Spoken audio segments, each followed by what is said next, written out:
નમસ્કાર દર્શક મિત્રો, હું છું ચૌહાણ હિરલ. તમે જોઈ રહ્યા છો લોકસામના ન્યૂઝ. તો જોઈએ આજના સમાચાર. મેંદડાથી અમારા રિપોર્ટર ગૌરવકુમાર જોશી.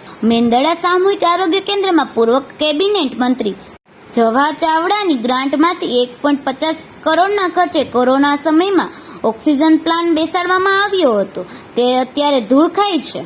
મેંદડા સામૂહિક આરોગ્ય કેન્દ્રની અંદર પૂર્વ કેબિનેટ મંત્રી જવાહર ચાવડા ગ્રાન્ટમાંથી 1.50 કરોડના ખર્ચે કોરોના મહામારીના સમયમાં ઓક્સિજન પ્લાન્ટ નાખવામાં આવેલ, જે હાલ ધૂળ ખાઈ રહ્યો છે. હાલના સમયની વાત કરીએ તો ગુજરાતમાં ઘણા નવા કોરોનાના કેસો સરકારના ચોપડે નોંધાયા છે.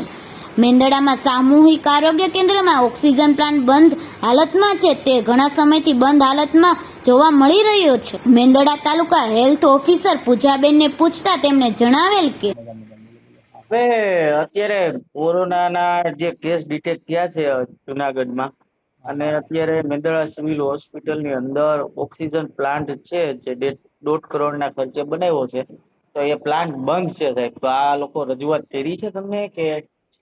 હા, આનું શું છે, એનું મેન્ટેનન્સ નું બાકી છે. એટલે મેન્ટેનન્સ નું અત્યારે અમે જોડાયું મેંદડાની અંદર. મેંદડાનો મેન્ટેનન્સ બાકી છે એ લોકોનું. એટલે મેન્ટેનન્સ નું બિલ જ બાકી છે લગભગ, એવું છે. એટલે અમે જોડાઈએ છીએ અત્યારે. બરોબર છે સાહેબ. અને બીજું એ કહેતો હતો કે કોવિડ નું માનો કે અલગથી કોઈ પેલો વોર્ડ કે એવું કઈ આપ્યું નથી, ફાળવ્યું નથી. ટૂંકમાં જનરલ વોર્ડ જ રાખ્યો છે અત્યારે. આપણે કઈ વ્યવસ્થા કરી નથી. આ ઓક્સિજન પ્લાન્ટ 3 મહિનાથી બંધ હાલતમાં છે.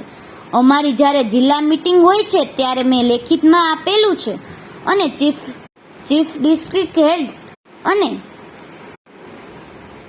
અને ચીફ ડિસ્ટ્રિક્ટ હેલ્થ ઓફિસરને લેખિતમાં આપેલું છે. અત્યારે કોરોનાના નવા કેસ ગુજરાતમાં નોંધાયા છે.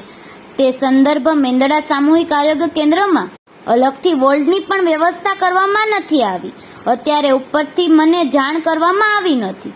Junagadh chief district health officer જણાવ્યું કે આ મેંદડાવાળા ઓક્સિજન પ્લાન્ટમાં મેન્ટેનન્સ બાકી છે. વધુમાં વાત કરીએ તો મેંદડા સામૂહિક આરોગ્ય કેન્દ્રમાં એક પણ જીપીએસસી ડોક્ટર તો નથી, પણ સરકાર દ્વારા જે કરોડો રૂપિયાના ખર્ચે લોકોના હિત માટેની સાધન સામગ્રી છે તે પણ નાશ પામવાને આરે છે.